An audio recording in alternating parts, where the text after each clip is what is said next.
अंकित और अनु भाई बहन थे।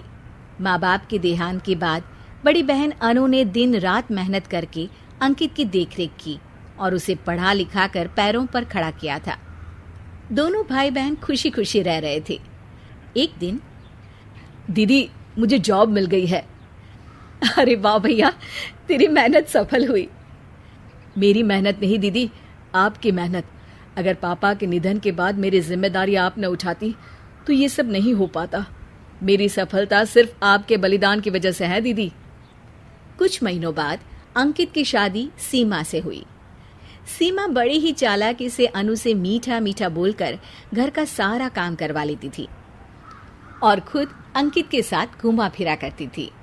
वैसे तो वो सिर्फ खाना बनाने का काम ही घर में करती थी, लेकिन अब उसे उससे भी छुटकारा चाहिए था। इसीलिए एक दिन, दीदी मेरे हाथ का खाना अंकित को पसंद नहीं आता, क्या आप खाना बना दोगी प्लीज? अरे हाँ, ये भी कोई कहने की बात है, जरूर। सीमा इस बात से मन ही मन बड़ा खुश होती है और अगले दिन के झाड़ू पोछे के काम से छुटकारा पाने के लिए एक और तरकीब लड़ाती है। हॉल में जोर जोर से कराहने लगती है।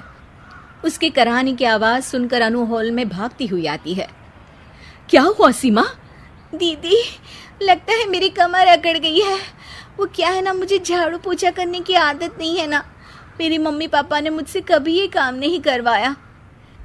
अरे कोई बात नहीं, झाड़ू पोछा ही तो है, मैं कर लिया करूंगी। ऐसे ही धीरे धीरे सीमा ने घर के सारे कामों का बोझ अनु पर डाल दिया। घर का सारा काम अनु करती थी, फिर भी सीमा को अनु से छुटकारा चाहिए था। इसलिए एक दिन वो अंकित के ऑफिस से लौटने से ठीक पहले ढेर सारे कपड़े लेकर धोने का नाटक करने बैठ जाती है। अरे सीमा, इतने कपड़े? अब क्या करूं, अकेली पड़ जाती हूँ। करना तो मुझे ही है ना। अरे दीदी से मदद ले लेती। अच्छा, ताकि सारा जमाना कहे कि भाभी बड़ी ननद से काम करवा रही है।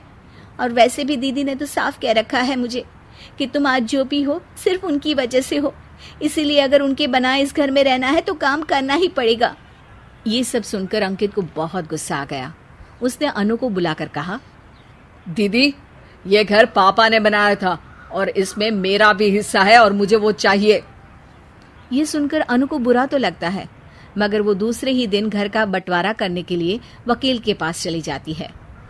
वहां से लौटते हुए अनु का एक्सीडेंट हो जाता है, जिससे वो दोनों पैरों से अपंग हो जाती है। अब मजबूरन उसकी पूरी देखरेख सीमा को करनी पड़ती है। एक दिन सारे कामों से थक कर सीमा अंकित से कहती है, अजी सुनते हो, अब मुझसे तुम्हारी ये बहन की सेवा ना होगी। अगर कल तक तुम इसका बंदोबस्त नहीं करते तो मैं घर छोड़कर चली जाऊंगी। अरे ये कैसी बातें कर रही हो? इस हालत में वो कहाँ जाएंगी? मैं कुछ नहीं जानती, बस कल ये इस घर में मुझे दिखनी नहीं चाहिए। अंकित अपनी बीवी की जिद के आगे हार मान लेता है और अनु को शेल्टर होम में छोड़ आता है। 3 महीने बाद, अजी सुनते हो, ये आपके लिए एक पार्सल आया है, ये लीजिए। अरे इसमें तो घड़ी है और एक चिट्ठी भी है। दिखाइए तो। अरे वाह, बड़ी ही सुंदर घड़ी है, लेकिन ये आपको भेजी किसने? पता नहीं, शायद चिट्ठी में कुछ लिखा हो। आशा करती हूँ ये घड़ी तुम्हें पसंद आएगी। रक्षाबंधन की बहुत शुभकामनाएं, तुम्हारी दीदी अनु। चिट्ठी पढ़कर अंकित की आंखें भर आती है। मैं दीदी को लेने जा रहा हूँ सीमा। अरे घड़ी भेज तो दी उन्होंने, अब क्यों जाना उनके पास?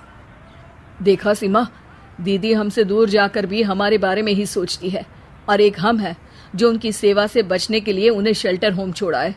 तुम्हारी बातों में आकर मुझसे ये क्या पाप हो गया? मैं जा रहा हूँ दीदी को लेने, और जब मैं वापस आऊं तो तुम मुझे हमारे घर में मत दिखना। इतना कहकर अंकित अनु को लेने निकल जाता है। वहां पहुंचकर, दीदी मुझे माफ कर दो, मैं तुम्हें लेने आया हूँ। भाई आज तो राखी है, आज तो मैं मना कर भी नहीं सकती। दोनों घर पहुंचते हैं। अरे सीमा, तुम अभी तक यहीं हो? निकल जाओ इस घर से। अरे वाह अंकित, फिर वही गलती कर रहे हो तुम। सीमा, तुम कहीं नहीं जाओगी। दीदी मुझे माफ कर दो, मुझसे गलती हो गई। सीमा, आज ये समय माफी मांगने का नहीं है, राखी की तैयारी करने का है। चलो तैयार हो जाओ, तुम्हारे भैया के घर भी तो जाना है ना। ये सुन सीमा अनु के गले लग जाती है।